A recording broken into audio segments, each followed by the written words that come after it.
while. We could say it's been a while. Welcome to the AEW Full Gear review. It's a little late, maybe not from the day it should have come, but let's just talk about the show, man. Show kicked off with a great match, I would say, with Deonna Purrazzo and Anna Jay. Like, it's quite great, for a TV match. Not really, but that's how the show kicked off. Then we had the panel going in. I'm talking about the 0 Hour here show. Then we got the panel going in, and then it was like everything worked, but then we got to the showcase match, and that match was like, okay, I care about it, but this is not like my interest. There's no story built about this. It's just trying to do flippy dips and trying to make somebody look good here. That's great. Good for your 0 Hour show, but this is probably my second or first, I'm not sure, of an AEW pay-per-view I watched. They're freaking 0 Hour. Like, that's probably the first one, I would say. But we're not gonna get into that point. We're mentioning the point that I'm gonna get into is then after that, they kept on hyping up, Babe Boom AJ, the Costco guys. If probably everybody knows how popular they are right now. They're like at the rake of popularity. They're starting up on Jimmy Fallon and all of the top, celebrities and all the top conquerors and YouTube are acknowledging them. It's like they have a risk of popularity and they're good with what they're doing. And the match, it was kind of I expected more to be a kind of a celebrity match, but it was not really. Big Boom AJ knew how to wrestle quite enough, and he did good stuff. And the pop, the crowd went nuts, and I think everybody did go nuts for when Big Justice took out Cutie Marshall. That was chef's kiss. That's like 10 out of 10.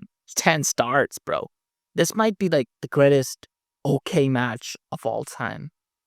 The crowd was invested. Everything was perfect. I think maybe it's a hot take, but could be.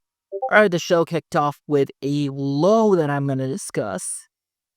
For the pay-per-view, the show kicked off with something that I expected to deliver, but it didn't, and I'm still furious that why it didn't, because it should have delivered.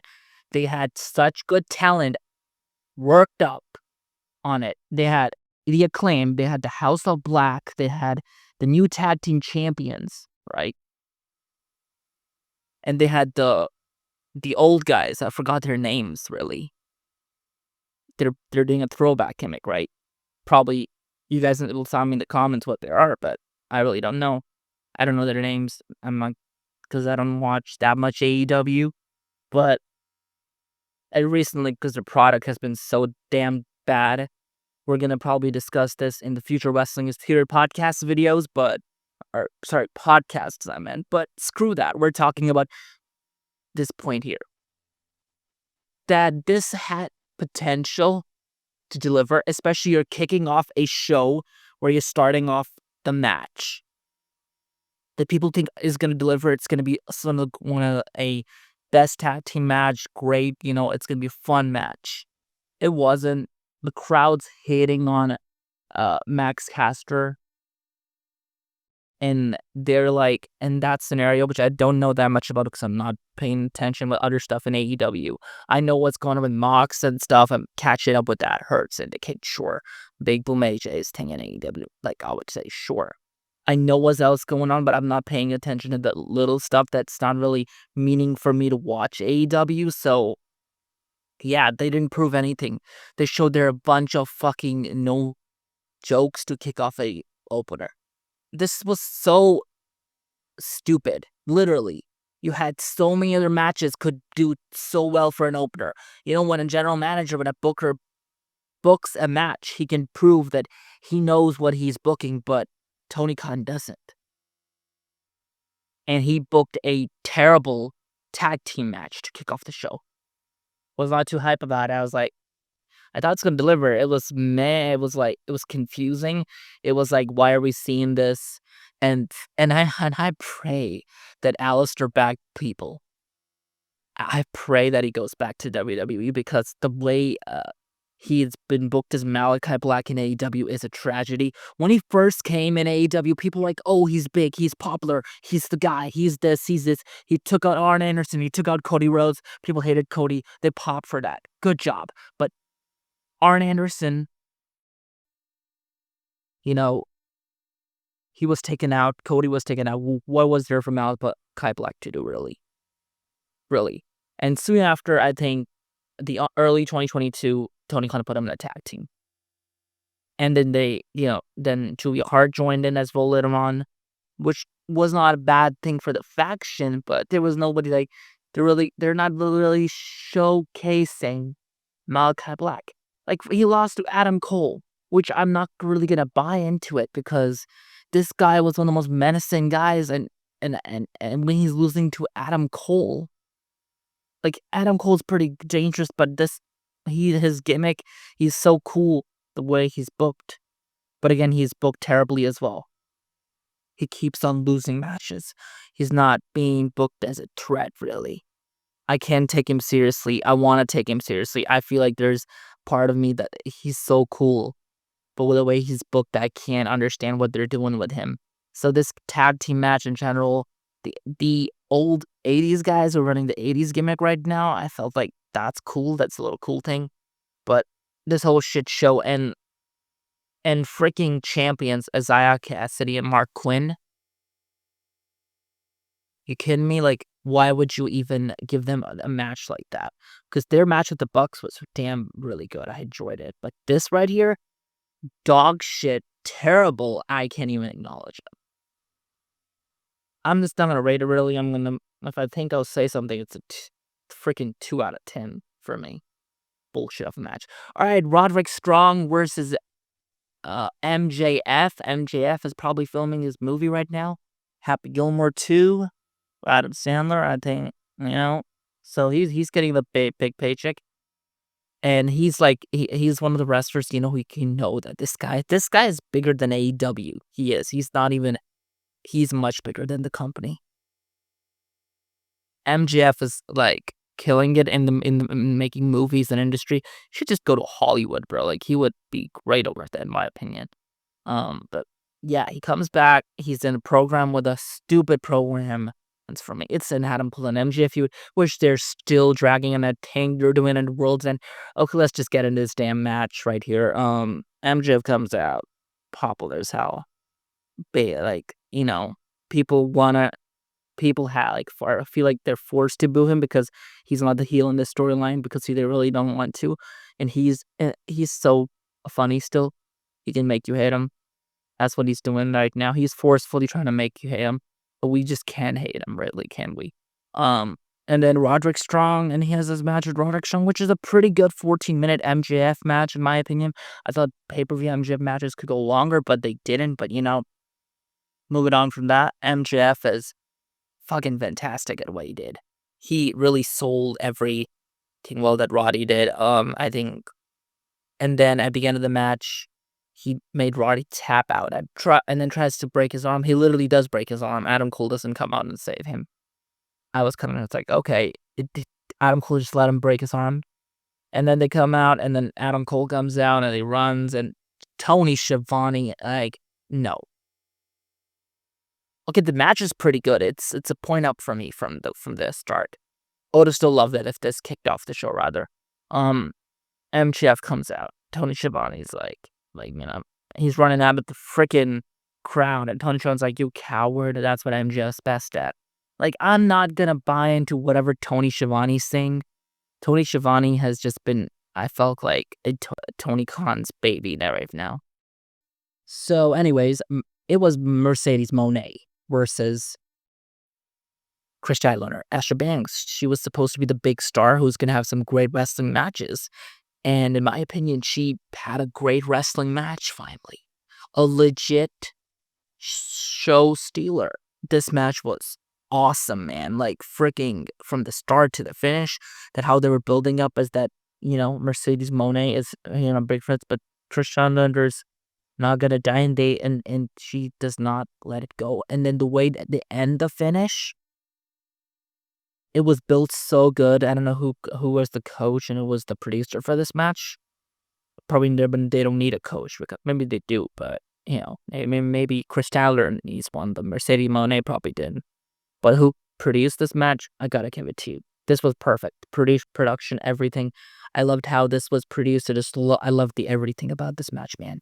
I love the everything about this match. Yes, I loved everything about the match. All right, stop shitting. Yeah, this was quite the show stealer. Another error, man. For fucking hell, this was quite the show stealer. Taken off from that would be,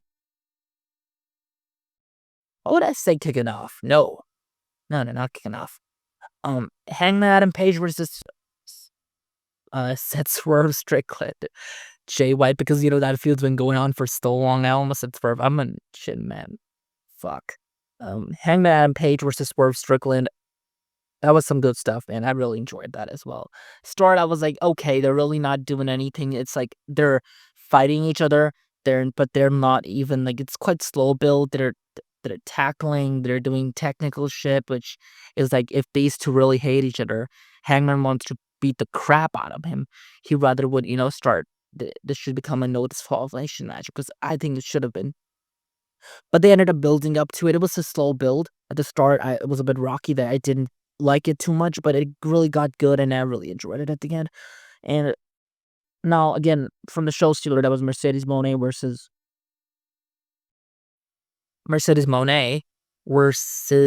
Chris Statlander. That should have actually literally be the first match on AEW Full Gear, the main show. This match itself was pretty good. I enjoyed how the ending was. I was kind of weirded out that he still attacked him at the end. But like I enjoyed it. I think Jay White, this is like they have built up Jay White. Because now he has 2 wins over Hangman Adam Page. And now I feel like him and Moxley are gonna face at Winter's Coming. Maybe. Or maybe at, World's End. But yeah, this was quite good. Like, really enjoyable stuff, man. Like, god damn it. Alright, moving on from that will be, I think the 5th match. I'm not gonna get this right. Maybe I would. Yeah, I'm gonna get it right. The 5th match was Kyle Fletcher versus versus Will Ospreay. I said something wrong again. That match again, man. Fuck all I say. I say that word because it's like, I was like, that made me jump up out of my seat so many times when watching that and like jump out of my position I was watching. I was like, bro, they went out there. Will Ospreay made Kyle Fletcher look like a star. He literally made Kyle Fletcher, who was like a 25-year-old kid literally in the wrestling business.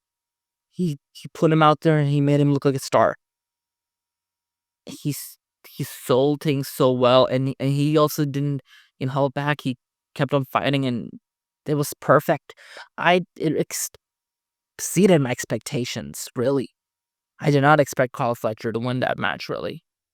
But Tony Khan did his money right. He booked something well, and it was perfect.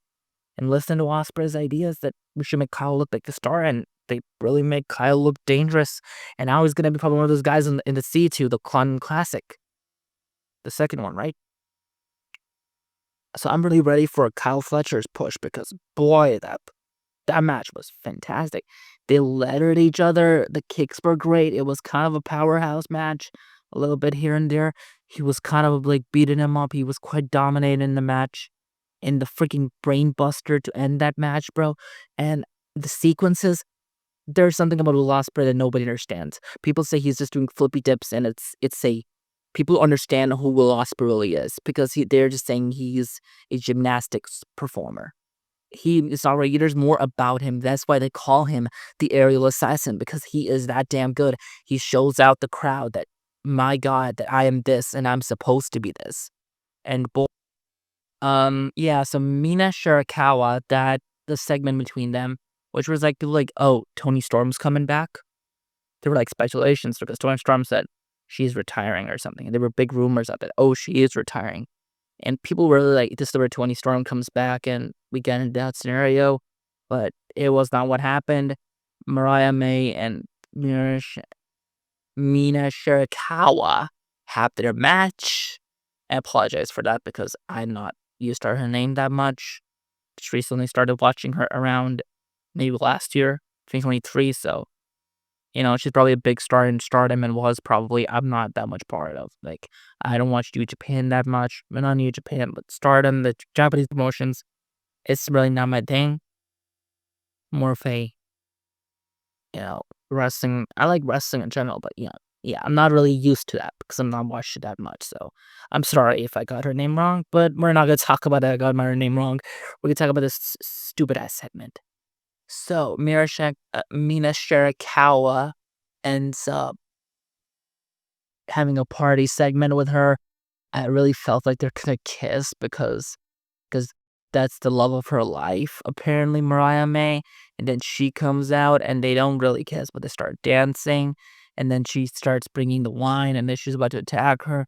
And so, oh, and then the bros start like, I think they pulled each other's hair or something.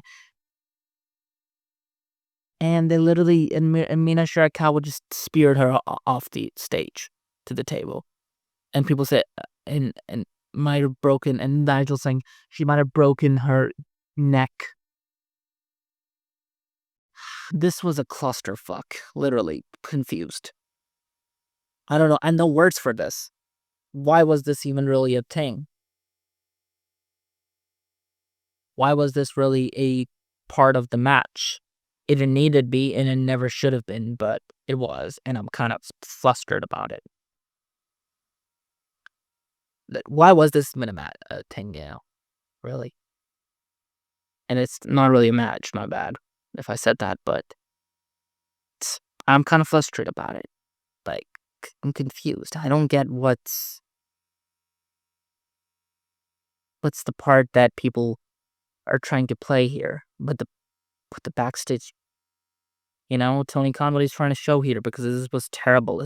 This felt like some kind of a putting. I'm not gonna say that I'm gonna disrespect, but women in 2000 in the worst times of professional wrestling doing shit like this, pulling each other's hair and stuff. That doesn't show how the cool. This segment was trash on beyond terrible. All right, we're gonna move on from this to Jack Perry and Daniel Garcia, which was a match which I was kind of interested in. I kind of liked what they were doing, the angle, because now Jack Perry losing his two henchmen who were behind him and who were calling him the future of their brand AEW. The EVPs are gone, and now Jack Perry's kidnapped by Daniel Garcia and Danny Magic, and they really take him out. And then the problem package with Daniel Garcia's mom, that was nice to hear about stuff like that. And they really build it up as Daniel Garcia's been doing so much stupid stuff, and he can't let the stupid stuff go. And this time he learned from his mistakes, and he took him out. He made Jack Perry tap. He didn't do any stupid mistakes this time. He worked what he had to do, and he's champion finally, because if you would re-sign, and people are really trying to, understand why the Tony Khan re-sign him, because if he's not going to push him, there's no point of filling that. And why would you re-sign? I feel like he's getting somewhere. He's probably going to be a big part of, as I said, Kyle Fletcher, C2, young. We're going to have homegrown young talent. I feel like this show has elevated homegrown talent in AEW. Young talent. What WWE has been so good at for the past few years. And AEW has been shit at. And they're just hiring ex-WWE guys. Like big names like Edge, for example, coming over. Like, yeah, that's good. That's going to elevate your TNT championship. But is it going to really help your homegrown talent? Maybe, but maybe not. He's got injured. But, yeah, so this scenario was quite, part of it, Like, I love the match. This been not talking more about it, but I think that will be enough. I will mention about this match. All right, we're gonna move on from that match to the Takeshita vs Ricochet, which I thought it's gonna be one of the greatest matches in AEW history, but that ended up being a weird ass style that they wrestled. Ricochet doing holds, it's not Ricochet's thing to do. Ricochet being quite technical and doing holds, technical and high flying, I get it. It was not high flying, it was not, you know, like a speed match versus speed match, a slow match versus like a technical match, and it was not a good match, really. Like, it was I mean, like, compared to, what I would say it was a good at a great match. Maybe it was not the Ricochet Classics, 5-star classic matches. The one he had with Osprey at at 5th anniversary of Dynamite, that was perfect. This on the other hand, I'm not a big fan. I'm not gonna talk more about this. It should deliver it. It didn't. It did not show that Ricochet is AEW championship material. I don't know why the rest of this shows that Ricochet is not AEW championship material. I will agree right there. Um, we're moving on from this. We're gonna talk about Bobby Lashley's Swerve, which was both came out aura, aura, aura. It was a fun match, Swerve Strickland showing it out, but Shelton Benjamin picking on his weakness, which was a thing I loved about that. That Shelton Benjamin is like such good at what he does.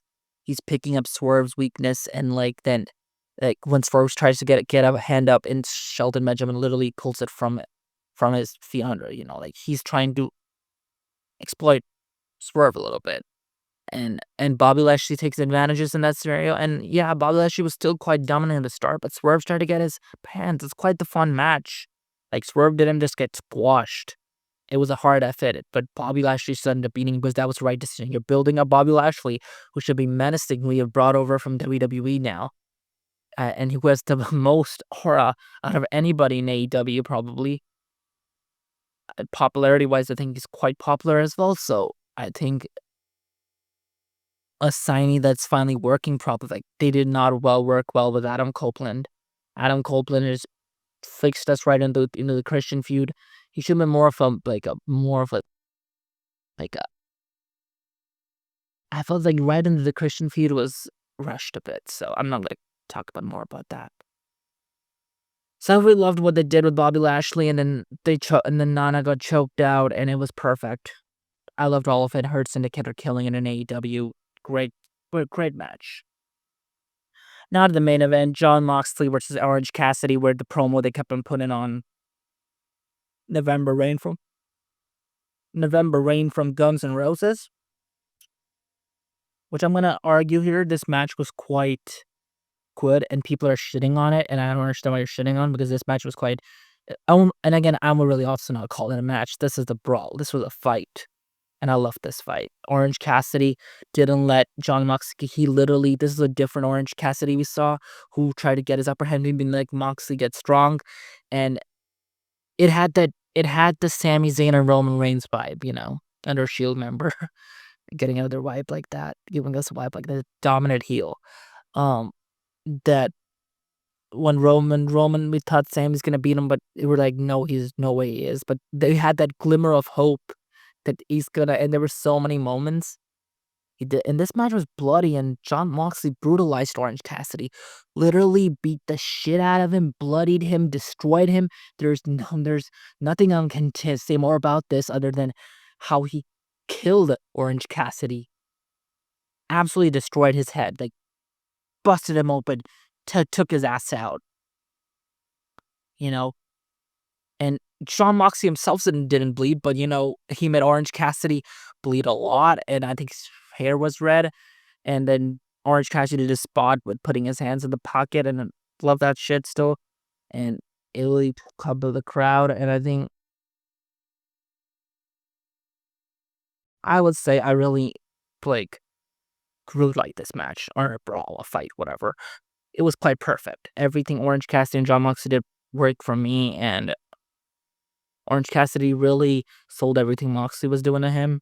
And Orange Cassidy really was like really trying to take down Jon Moxley. He was like, "You're not gonna do this. I am the future of AEW. I'm gonna show who I am, but I'm not gonna." Then we're not gonna more into it. Orange Cassidy goes to become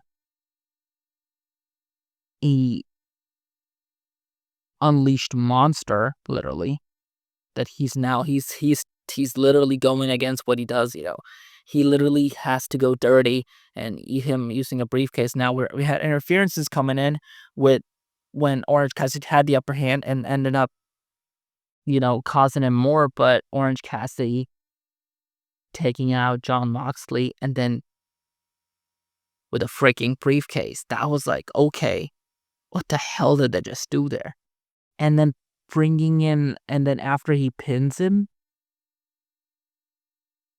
Adam Page comes out, I believe, and they're trying to beat him. And I'm like, okay, what are they doing here? This makes no sense because he's a heel.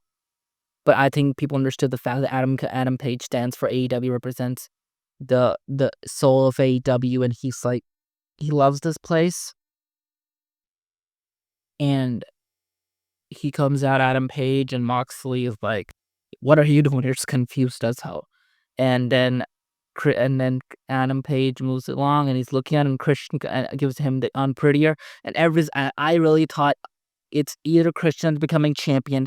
This is the way. This is overbooked. This is so good. I was losing my mind, man. Like, this was nuts. This made me go crazy. I love this overbooked. I live for this overbooked wrestling, bro. I love when wrestling is overbooked in this way.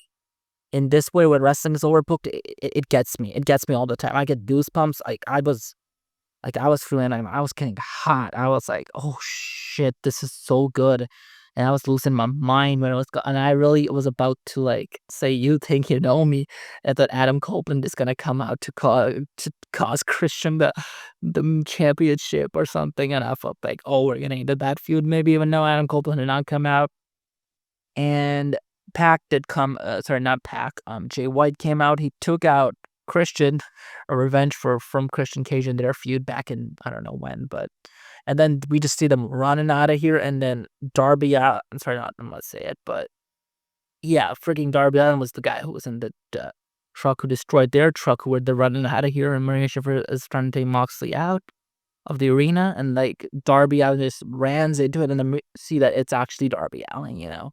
I mentioned him too early, but I'm just gonna say. And then he's out there, he's laughing in his blood, and this is the most bizarre WCW people are saying ending. And I would say, yeah, I could go back to seeing. People are saying this is WCW in 2000. No, not even close. WCW 2000 is not even widely entertaining. Might be bad, but it's not even close. This is WCW in the Outsiders time, and I think it was perfect how they ended this. And I'm not gonna say something. I'm gonna say one more thing. This got me hyped for the AEW Full Gear show. Literally, like, this is probably, it's a hot take here. For me, this show was, after Super Bowl D, I'm gonna mention you, okay, this show was, for me, a 10 out of 10, even though it had its terrible flaws, and I'm not, because I had never, for an AEW show, it's been a long time since I've really enjoyed it. Because I've lived for this overbooked mess, man. I love it. And all the matches on this show were fantastic. Stories were told really well. Except there were some matches where I was a little not interested in what was going on, with the match, like, for example, with Takeshita, and a little bit with that, but mostly with MJF and Raw. No, not MJF. The tag team match really was the star point of the show, the worst match of the night, and people are really saying Ricochet and Takeshita is. I won't say it was the worst match. It's a hot take, but it wasn't really the tag team match would kick off the show. Stupid reason to kick that match off because the crowd's gonna hate on him. It's terrible, but all over the end, what was this pay-per-view worth it? Was pay-per-view a 5-star pay-per-view? For me, yes, it was. It was what has made me excited to watch Dynamite this week. And I'm probably gonna live stream it or something. So tune in for that probably. I'm gonna live stream Dynamite or something. So yeah. AEW Full Gear, I will say at the end, really brought me back as an AEW fan again. And I'm stoked for Dynamite, boys. Spades out. Spade Trifute out.